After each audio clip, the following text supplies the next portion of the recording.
All right, so you wanted to go deep on Gregory McKnight, That's right. and that's what we're going to do. Yeah. It's definitely some dark territory, you know? Yeah. We're dealing with a convicted serial killer currently on death row, Right. but we're using the Wikipedia article you sent to go beyond just the headlines. Okay. Not just the crimes, but also Oh. the complexities of the justice system. For sure. And Yeah. the question of racial bias. Absolutely. That seems to be present in this case. Yeah, this case really does force us to confront some uncomfortable truths about our society Right. and the systems that we all rely on For sure. to understand it. Okay. I think we really have to start at the beginning Okay. with McKnight himself. So the beginning, Yeah. like his early life. Yeah, so he was born in 1976 Okay. and raised in Queens, New York. Okay. In Queens. But all of his crimes took place in Ohio, Oh, wow. which the article doesn't give us a lot of details about. Yeah. That relocation, but it certainly raises questions, right? It does. Why the move? Was it a significant turning point? Right. It really makes you think about, you know, the age-old nature versus nurture debate. Yeah, for sure. That's always a question, isn't it? Always. Yeah. And it gets even more complex. Okay. When you consider his first crime, Right. at just 15 years old, Wow. McKnight commits murder in Columbus, Ohio. 50? Think about that. That's teenage. One Yeah. who has already taken a life. Yeah. So was rehabilitation even considered at that point? Right. How do you even begin to address Yeah. something so serious at such a young age? Yeah. I mean, how do you even approach that? Well, that's where the Circleville Youth Center comes in. Okay. He was sentenced there after that first murder. Oh, right.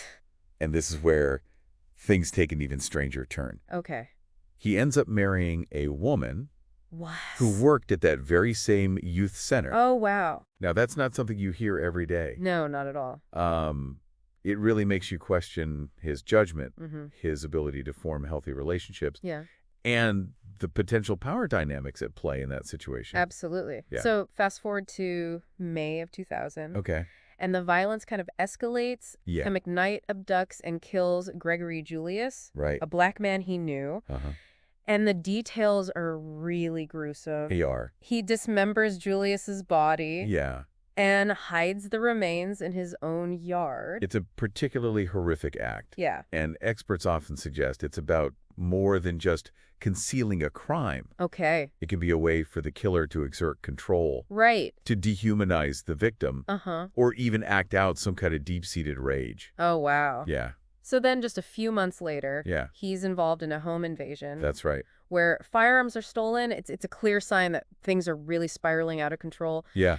And then in November of 2000, Right. he abducts and murders Emily Murray, Yes. a white Kenyan college student who was also his coworker. Right. He actually followed her after work, Yeah. which suggests a level of premeditation Yeah. and stalking. That's truly chilling. Yeah, for sure. He takes her to his house, shoots her once in the head, Right. and hides her body wrapped in carpet inside his trailer. And you have to remember, at this point, the police don't have all the pieces of the puzzle. Oh, really? The investigation initially focuses on his wife, Catherine. Wow. Can you imagine being suspected of your own husband's crimes? Oh, my gosh. That's awful. Thankfully, she was cleared. Oh, good. But it just shows how complex and chaotic Right. the investigation must have been. Yeah, for sure.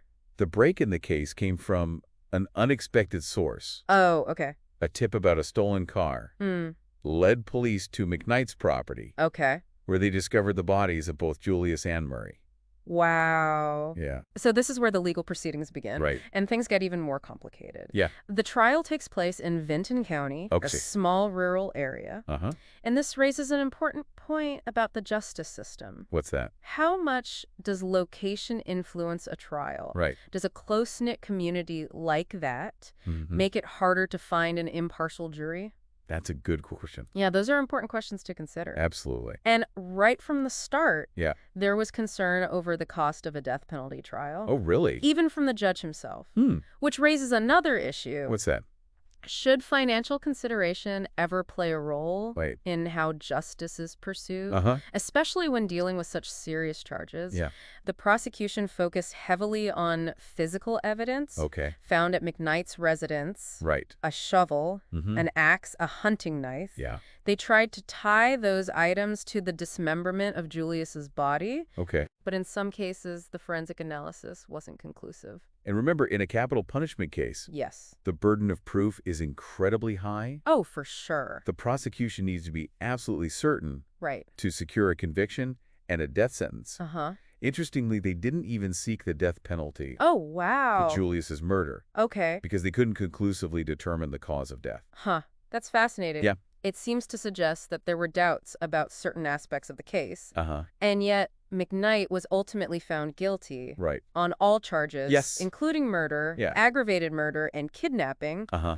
He received the death sentence for Emily Murray's murder Right. and various other sentences Yes. for the remaining charges. Okay. And this brings us to another crucial aspect of this case, Right? the allegations of racial bias. Yes, this isn't something that just comes up at the end. Right. It's woven throughout the whole narrative. Okay. You have two victims, Right. one black, one white, Uh-huh. abducted under seemingly similar circumstances. Okay. However, McKnight was only charged with kidnapping Oh, wow. in Emily Murray's case. So in the case of the white victim, Yes. And this discrepancy had a direct impact on his sentencing. hold on to that thought, Okay. because we'll be back All right. to explore that issue Okay. in much greater detail in the next part of our deep dive. Sounds good. So you have to understand that kidnapping charges, Okay. they can be what's called an aggravating factor Right. in a murder trial. Okay. They increase the severity of the crime Mm-hmm. in the eyes of the law. I see. So, So you're saying the kidnapping charge, yeah, in Emily Murray's case, exactly. is what allowed the state to seek the death penalty. Exactly. It's crucial. Wow. Because if the circumstances of both abductions were so similar, Right. like the defense argued, Yeah. why was the kidnapping charge only applied Uh-huh. in the case involving the white victim? Right. This inconsistency raised serious concerns Yeah. about whether racial bias might have played a role Right. in how the prosecution decided to pursue the case. It almost seems like a legal loophole Right. that could be exploited Yeah. to target certain individuals Yeah. Oh, but based on their race. that's the concern. Wow. And it's something that Judge Pfeiffer, Okay. who oversaw a later hearing on this issue, Okay. was very troubled by. Mm. He questioned this inconsistency in the charges, Wow. suggesting that something wasn't right. The fact that a judge Yeah. would question the prosecution's decisions so directly really speaks volume. It does. It suggests that there were real doubts Mhm. about the fairness and consistency Absolutely. of the legal process Yeah. in this case. And you see this reflected Okay.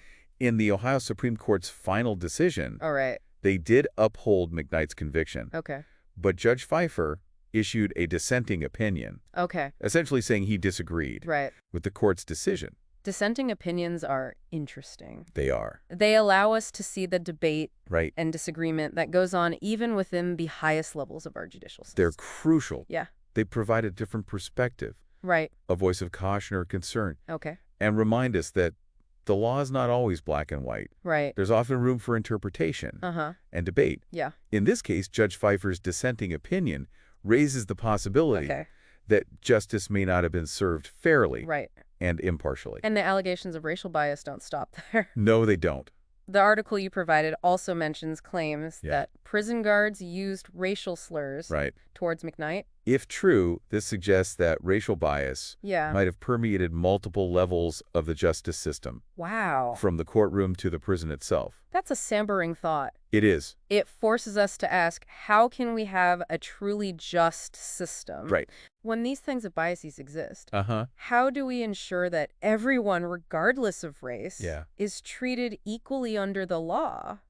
That's the question. What about McKnight's mental state throughout all of this after being sent to death row? Yeah. He actually volunteered for execution back in 2015. Oh, wow. Can you imagine choosing to die for your crimes? Yeah. What would drive someone to make that decision? Right, and then he later recanted, Really? which only adds another layer of complexity Yeah. to this whole situation. It's a fascinating psychological question. It is. What's life like on death row that Mhm. could lead someone to embrace death Yeah. only to change their mind later? It makes you wonder about the conditions, Right. the isolation, Yeah. the despair that people in his situation must face Right. on a daily basis. Yeah. It's a glimpse into a world For sure. most of us can't even fathom. So where does that leave McKnight today?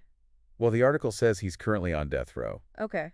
at Chillicothe Correctional Institution in Ohio, All right. with his future still uncertain. McKnight's story is far from over. It's not, As we've discussed, there are serious concerns Yeah. about racial bias in his case. for sure. And legal experts continue to debate his guilt Mm-hmm. and the appropriateness of the death penalty. Right. It's a case that highlights the Yeah, imperfections of our justice system absolutely. and the very real consequences of those imperfections. Yes, this deep dive has certainly raised more questions than answers. It really has. It's clear that this isn't just a simple story of a crime and punishment. Right. It's a complex web of legal proceedings, Uh-huh. social issues, Yeah. and human fallibility. We've still got a lot to unpack here. We do. So in the final part of our deep dive, Okay. we're going to explore the bigger picture. All right. What does this case tell us about the death penalty in America? Right. And what lessons can we learn from Gregory McKnight's story? Good questions. So we've covered a lot of ground here. It has. You wanted to understand the Gregory McKnight case? Yes. And as we've seen, it's far more complex Yeah. than just a list of crimes. It really is. It raises serious questions Uh-huh. about due process, Yeah, the potential for bias in our legal system, absolutely. and even the morality of capital punishment itself. This case really throws a spotlight Yeah. on some of the biggest debates we have as a society. Right. It forces us to ask ourselves, Mm-hmm. is the death penalty truly just? Right. Is it implied consistently and fairly? Yeah. Or are there flaws in the system that allow for bias and prejudice to influence outcomes? Yeah. Are we getting it right? And what about the human cost? Yeah. Not just for the victims and their families, Right. but for the individual on death row Uh-huh. facing that ultimate punishment. Yeah, you're right. This is about so much more than just one man. It is. It's about holding our justice system accountable, Mm-hmm. ensuring that it's truly serving its purpose Right. to protect the innocent Yes, and punish the guilty in a way that's fair and impartial. absolutely. And McKnight's case is a powerful example Okay. of why these conversations are so important. Right. Just think about it. Okay. The inconsistency in the kidnapping charges, Mm-hmm. the allegations of racial bias from prison guards, Right. the judge's own concerns about the fairness of the trial, Yeah. all of these things suggest Okay. that there might have been cracks in the system, Mm-hmm. cracks that could have had a profound impact on the outcome of this case. Wow. It's a sobering thought. It is, Makes you wonder how many other cases might be out there right? where similar issues have gone unnoticed or unaddressed. Exactly. Cases where individuals might be facing severe consequences. Yeah. Even the death penalty, yeah. based on something other than the facts of their crime. That's the real question we should all be grappling with. Yeah, what can we do? Well, knowledge is the first step. Okay. Understanding the issues, the Mm. nuances, the potential for bias. Mm-hmm. That's crucial. Okay. From there, it's about engaging in informed discussions, Uh-huh. demanding transparency and accountability from our legal system, Right. and supporting organizations that are working to fight for justice reform. You know, you mentioned earlier the human cost of the death penalty. Yes, It's easy to get caught up it is. in the legal arguments, Yeah. the procedural details. Right. But we can't forget that behind every case, there are real people Yes. whose lives are forever impacted. That's right. Gregory McKnight, Uh-huh. his victims, their families, the communities affected by these crimes. Yeah, Their stories are a powerful reminder they are. of the weight and responsibility are. of our justice system. It's a reminder that every decision made within that system has profound consequences. Right. And those decisions should be made with the utmost care, For sure. ensuring that justice, Yeah. true justice, True is justice. served. Well, this has been challenging, It has. both intellectually and emotionally. Yeah, we've delved into a dark and complex case. We have. One that raises more questions than answers. But true. But that's the point, isn't it? It is. To push ourselves to think critically, Yeah. to question assumptions, Uh-huh. and to never stop seeking a more just and equitable world. Exactly. And I hope that you, the listener, will walk away from this with a renewed sense of curiosity, Yeah. a desire to learn more, and a commitment to engaging in the ongoing conversation about justice in our society. Well, thank you for joining us on this journey. Well, of course. We'll be back soon with another deep dive, Sounds good. exploring a new topic, a new set of questions, and a new opportunity to learn and grow together. I like it. Until then, keep those minds engaged. 1882, 23-4.